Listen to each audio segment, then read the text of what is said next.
Meus queridos irmãos, minhas queridas irmãs, nós celebramos nessa quarta-feira, 6 de agosto, a festa da transfiguração do Senhor.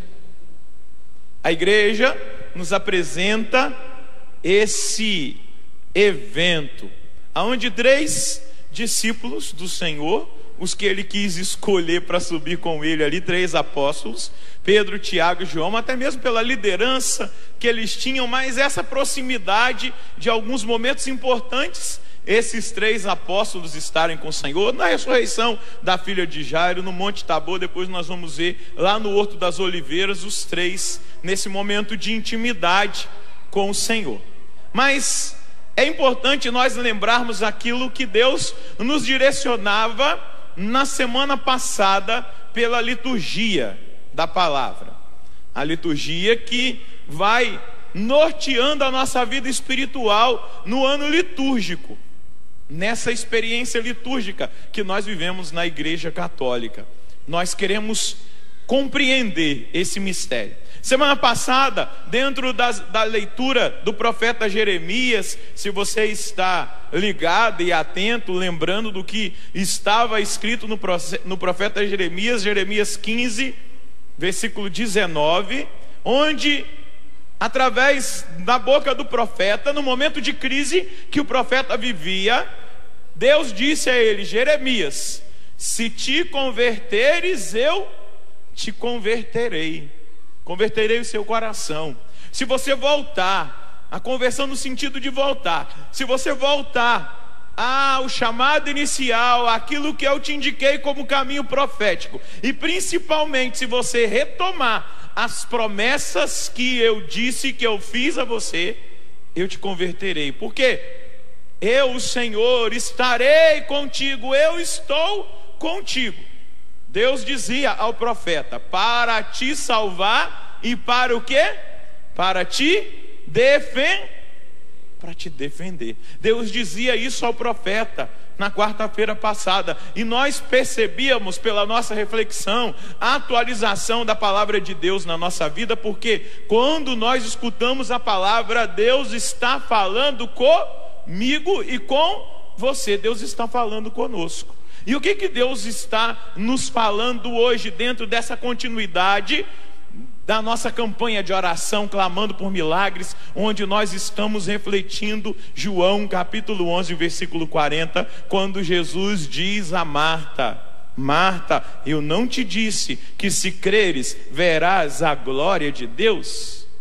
Hoje, a liturgia da igreja nos coloca dentro dessa experiência espetacular que Pedro, Tiago e João fazem. Jesus os chama e eles sobem ao Monte Tabor para orar.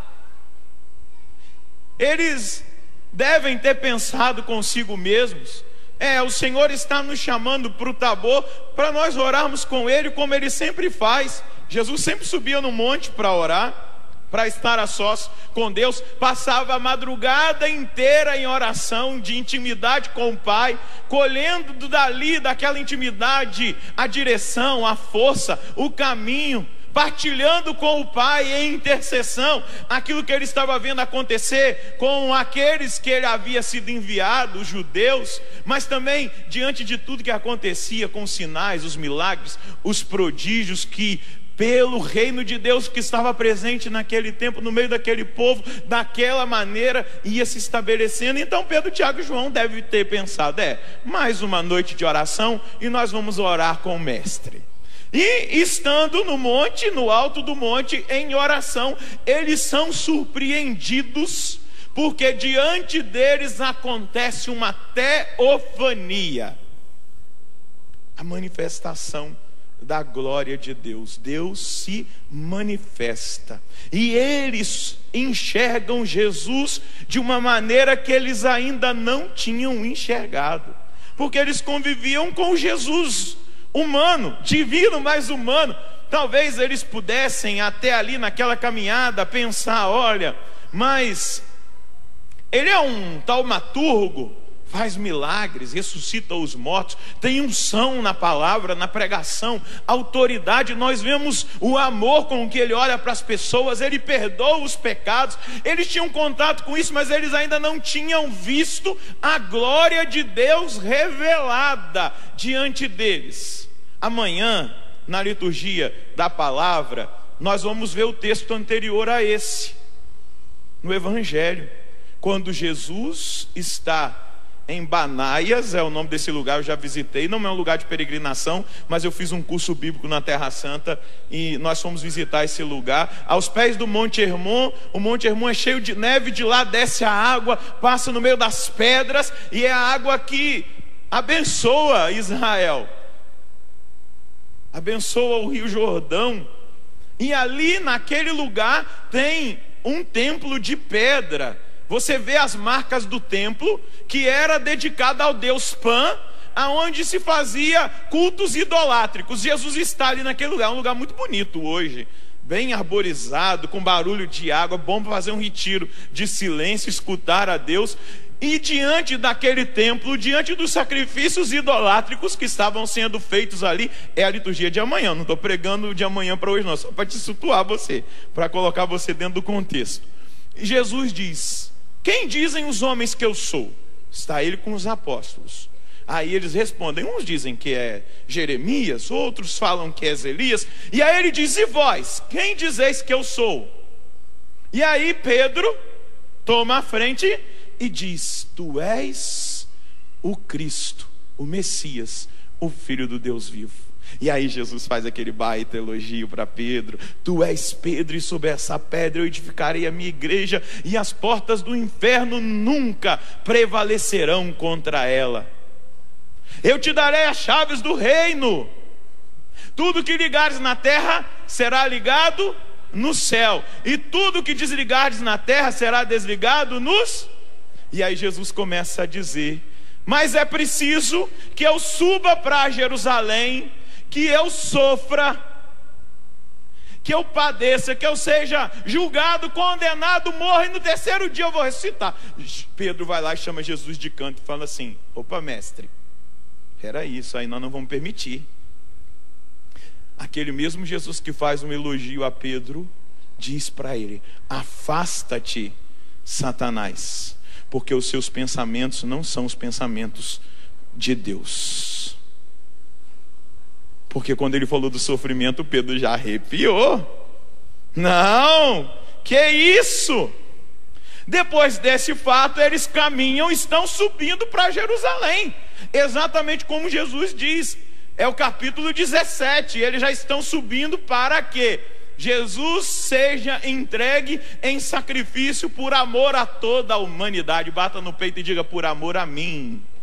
Diga para quem está aí do outro lado: ô bênção. Diga: ô bênção de Deus, por amor a você. Diga para quem está do outro lado: por amor a você que ele se entrega. Ninguém tira a minha vida, vai dizer Jesus, eu a dou livremente. Diga para quem está em casa: por amor a você. Ele sobe para Jerusalém para entregar a sua vida. Eu queria que você aplaudisse esse amor. E aquela parada, aquela subida no monte, ela é estratégica. Ele sobe e ali, aquilo que Pedro tinha confessado com a boca, ele vê diante dos olhos dele. Verdadeiramente ele é Deus que se encarnou, porque a glória de Deus se manifesta. Veja os detalhes dessa teofania. O rosto de Jesus brilhou como o sol, suas roupas ficaram brancas como a luz.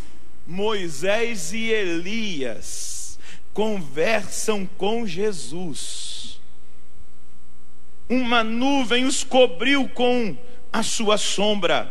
Da nuvem uma voz dizia: este é o meu filho amado, no qual eu pus todo o meu agrado, escutai-o. É isso que Pedro, Tiago e João veem com os próprios olhos. Assim como Moisés subiu no monte e a glória de Deus descia sobre o monte, e quem ficava embaixo escutava os barulhos dos trovões, dos tremores que aconteciam ali naquele lugar. Eles escutavam o barulho da voz de Deus falando com Moisés. Moisés descia com o rosto brilhante da glória de Deus. Ele tinha até que cobrir o rosto. Ele ficava só com o olho de fora, porque eles ficavam com medo de olhar para Moisés por causa da glória de Deus. Pedro, Tiago e João devem ter pensado: nossa, na mesma maneira que os nossos pais testemunharam, nós estamos vendo. Pedro ficou tão maluco, tão extasiado, que ele vira para Jesus e diz: mestre, vamos fazer aqui 3 tendas, uma para Moisés, uma para Elias e uma para o Senhor. Diga aí para quem está do seu lado: Pedro é espertinho, né? Ah, malandro. Subir para Jerusalém? Vamos ficar aqui. Olha que maravilha. Vamos fazer 3 tendas, uma para Moisés, uma para Elias e uma para o Senhor. Esse negócio de sofrer em Jerusalém, deixa para lá. Vamos ficar no céu. Vamos ficar aqui tranquilo. Deus está no meio de nós. Vamos fazer 3 tendas, vamos continuar experimentando a glória, vamos continuar aqui. Mas ali na figura de Moisés e de Elias, o sentido profético e pleno. Jesus é o cumprimento da lei, Jesus é o cumprimento da profecia. Nele está a lei e os profetas. Ele é o cumprimento. Mas também ali está o sentido da nossa caminhada espiritual. Nos mandamentos, como vai dizer o Salmo 118, nos mandamentos do Senhor eu encontro as minhas delícias.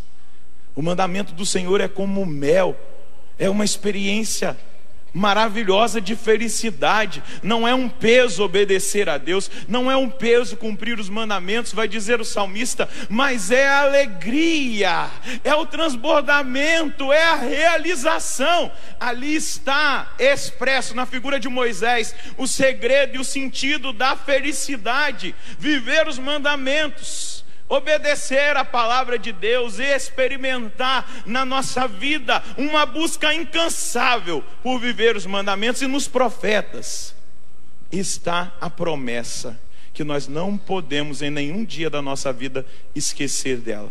Jesus leva Pedro, Tiago e João para o monte para que eles experimentem a glória de Deus no Tabor, para que eles compreendam aonde está a felicidade. Não está no dinheiro, não está no poder, não está na fama, não está em nenhum outro lugar a não ser nos mandamentos. Não está nos prazeres, não estão nas coisas desse mundo, mas está na realização de alguém que por amor entendeu que os mandamentos é a felicidade, a alegria, é a realização plena. E quando ali na figura dos profetas a provação vier, quando as dificuldades baterem à nossa porta, sejam enfermidades, dificuldades financeiras, problemas familiares, nós nunca esquecermos na figura dos profetas a promessa de um Deus que cuida de nós. A promessa de um Deus que combate em nosso favor, como eu dizia na semana passada, a promessa de um Deus que, se nós crermos nele e ficarmos nele e permanecermos nele, ele faz de nós uma muralha de bronze intransponível. Ele é a nossa defesa, ele é aquele que cuida de nós. Mas quando vem os dias maus, os dias difíceis, a figura dos profetas na vida de Pedro, de Tiago e de João, e depois da transmissão, a primeira leitura você escutou? Pedro testemunhando, nós vimos a majestade de Deus. O próprio Pedro testemunha aquilo que ele contemplou ali na figura dos profetas, algo que não nos deixa perder a esperança. Deus cumpre as suas promessas, Deus cumpre a sua profecia, Deus cumpre, e eles estão vendo o cumprimento da profecia, o cumprimento da vontade de Deus, o cumprimento de tudo aquilo que Israel experimentou. Bata no peito e diga: eu acredito que Deus tem para mim algo grandioso, independente das dificuldades que eu enfrente, independente das tribulações que eu passe, eu preciso acreditar que existe um propósito, uma promessa de Deus sobre a minha vida, e eu não vou desistir nos desafios do dia a dia, mas eu vou acreditar que a promessa é ainda maior para mim. Eu preciso, Senhor, acreditar. Por isso eu te peço nessa noite, aumenta a minha fé, para que eu acredite na sua promessa, na sua revelação, e em tudo aquilo que o Senhor tem para mim. Não me deixa desistir, mas que a profecia seja motivação para eu continuar caminhando em meio às provas, dificuldades, às situações difíceis. Não me deixa desistir. Reaviva a minha esperança, Senhor, para que eu espere e para que eu confie sempre em Ti. A figura, gente, olha só, a figura de Moisés, a figura de Elias. Nos dias difíceis, quem aqui já viveu dias difíceis, ou esteja vivendo, levanta a mão e diga eu. Se você é alguém que escuta, como a voz do Pai vai dizer, escutai. Se você está vivendo tribulação, provação, se você vive dificuldades, a palavra de Deus na carta aos Romanos, Paulo vai dizer no versículo 18 do capítulo 8: os sofrimentos do tempo presente não se comparam à glória que há de ser revelada em nós. Se eu sou um homem de fé, se eu acredito nas promessas de Deus, se a figura de Elias não é só representativa na transfiguração, eu nos dias maus vou me lembrar que existe uma promessa. Quando eu estiver vivendo dificuldade, eu só vou citar o capítulo 8 da carta aos Romanos, nem vou muito longe. Existem mais de 30 mil promessas na Bíblia. Olha aí, mais de 30, por isso que Jesus está dizendo escutai-o, ou melhor, o Pai está dizendo escutai-o, escutai a palavra, praticai a palavra, ouvi a palavra, deixa a palavra penetrar no seu coração. Romanos 8, 28, se eu estou vivendo situações de adversidades, Paulo vai dizer, tudo concorre para o bem daqueles que amam a Deus. Se eu perdi alguma batalha, se eu escorreguei, se em alguma situação ficou mais complicado, Romanos 8, eu disse para você, eu não vou sair da carta aos Romanos 35, 37 seguintes.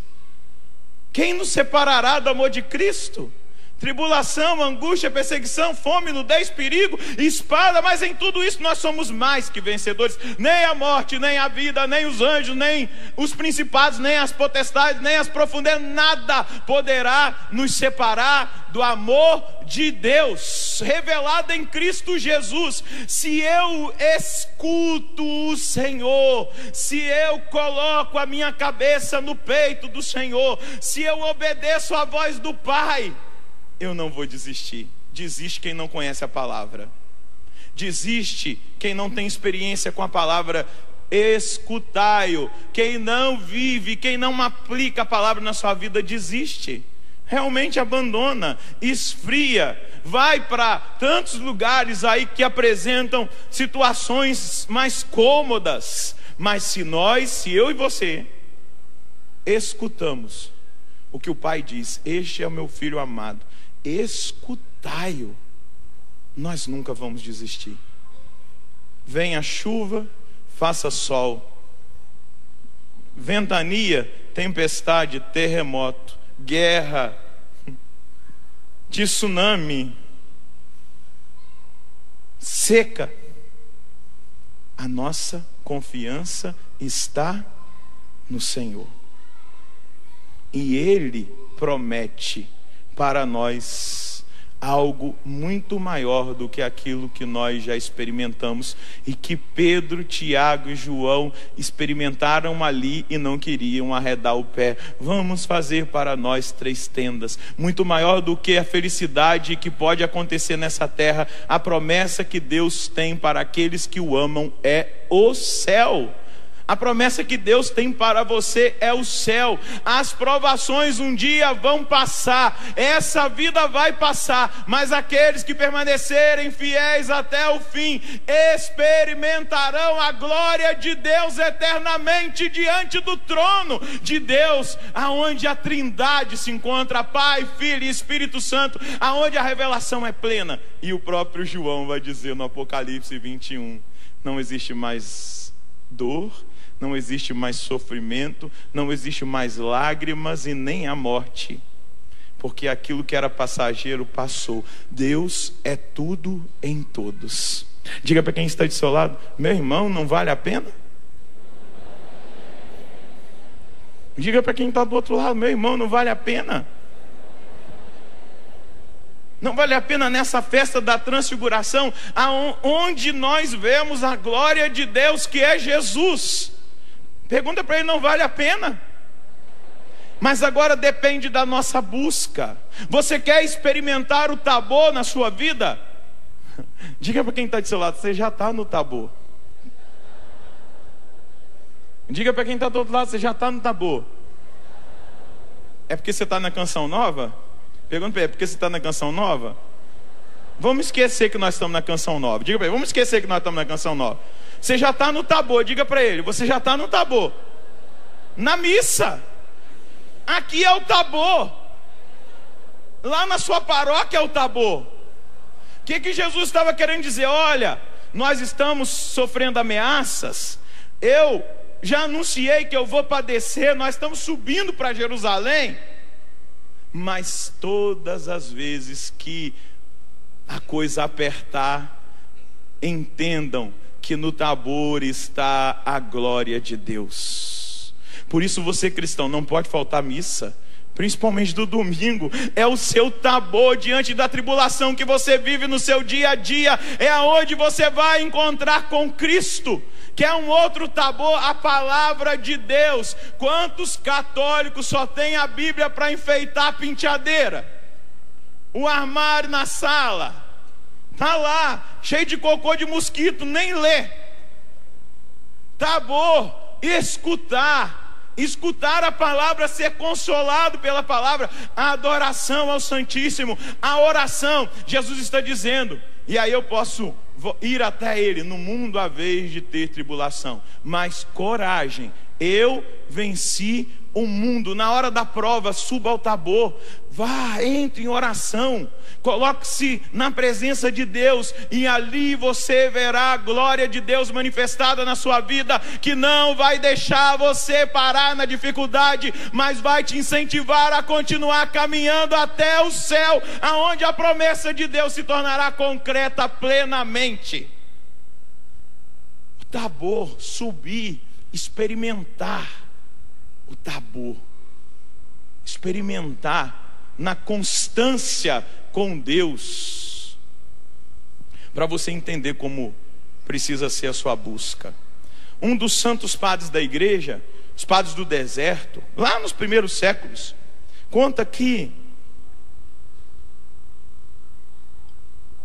um jovem subiu ao mosteiro, bateu na porta, ou melhor, ele conta, um jovem estava lá na cidade e ele sentiu uma vontade de encontrar Deus. Aí disse: eu vou lá no mosteiro, vou lá no monge. Aí ele subiu a montanha e bateu na porta do monge. Quando o monge, esse do deserto que ficava isolado, abriu a porta, ele disse: o que você quer, meu filho? Aí ele falou: eu quero encontrar Deus. O que o monge fez? Bateu a porta na cara do moleque. Ele foi embora frustrado. Segunda vez ele falou: não, esse monge está pensando que ele é quem? Vou lá de novo, eu quero encontrar Deus. E aí ele bateu na porta do monge. O monge abriu. Ele disse: o que você quer, meu filho? Eu vim aqui porque eu quero encontrar Deus. Ele bateu de novo a porta na cara do moleque. Ele desceu, aí o moleque ficou lá se questionando e tal. Uma terceira vez, ele bateu na porta do monge. O monge falou: o que você quer, meu filho? Eu quero encontrar Deus. Você quer encontrar Deus? Quero. Então vamos tomar banho de praia. Era perto da praia, desceram, foram lá, nadaram. Quando chegou numa certa altura que eles estavam ali conversando, o monge pegou pela cabeça do menino e segurou ele debaixo d'água. E o menino começou a se debater, e sufocar. Quando ele viu que o moleque estava ficando mole, ele levantou ele, tirou e sentou ele na praia. Ele vomitou a água que ele bebeu, conseguiu recuperar o ar. E aí ele falou assim: você quer encontrar Deus daquele jeito lá? Quem busca a Deus tem que ser assim, como você estava buscando oxigênio debaixo da água. Insistentemente você queria viver. Não é buscar a Deus de um jeitinho qualquer, não. Você tem que colocar a intensidade do seu coração inteiramente no seu desejo, inteiramente, como você busca o oxigênio para respirar. E eu pergunto: como nós temos buscado o Tabor? Como nós temos buscado Deus na palavra? Como nós temos buscado Deus na Eucaristia? Como nós temos buscado Deus na adoração? Como nós temos buscado Deus na nossa oração? Será que Ele tem sido o primeiro? Será que nós temos escutado mesmo o Senhor? Será que nós buscamos assim como aquele menino que não tinha mais ar? Ele se debatia porque ele queria o oxigênio. E o monge disse: é assim que você precisa buscar encontrar Deus, com essa angústia, com esse desejo, querendo tudo, querendo experimentar para valer a Deus. O Tabor, você pode subir todos os dias, para você recuperar suas forças, para você continuar acreditando que a promessa de Deus é muito maior do que aquilo que você já experimentou.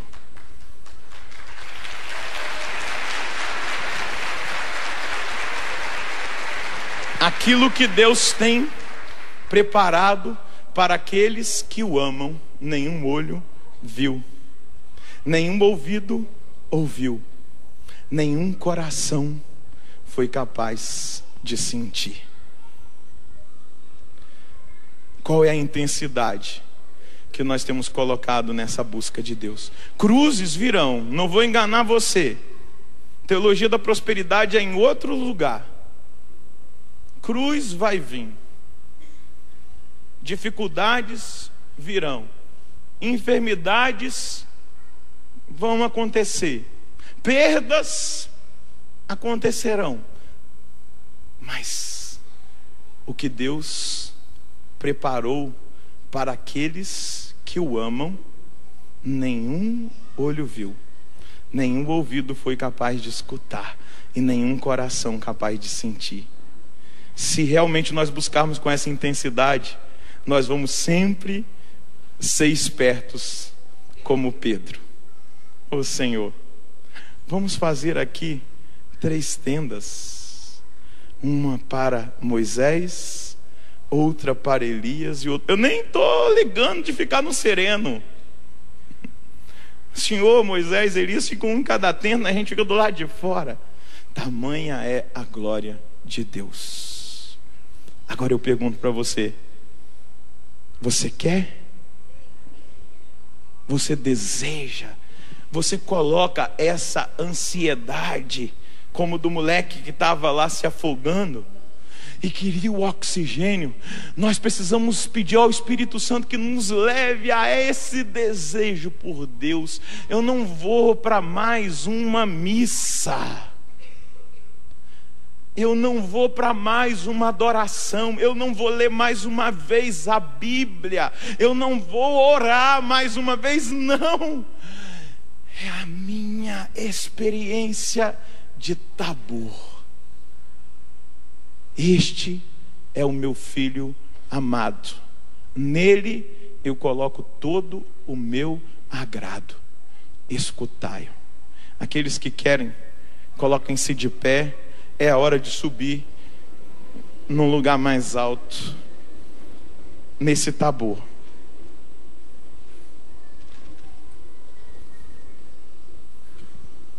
Respira aí. Prende um pouquinho a respiração, até quando você conseguir. Fecha aí o nariz, a boca.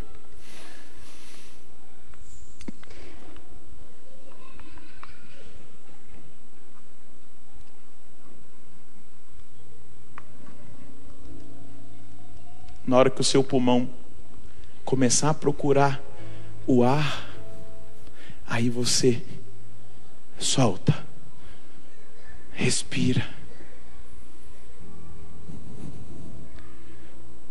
Eu queria que você fechasse os seus olhos na presença do Senhor.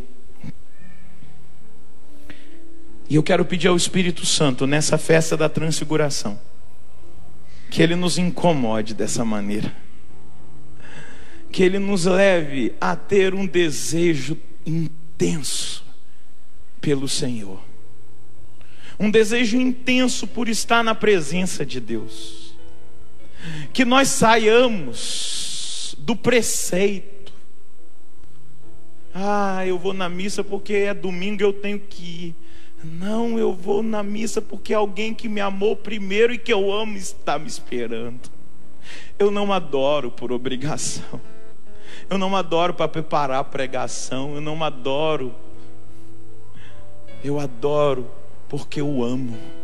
Eu não leio a palavra porque na canção nova é uma regra de vida. Não, eu não faço nada por obrigação, eu faço por amor.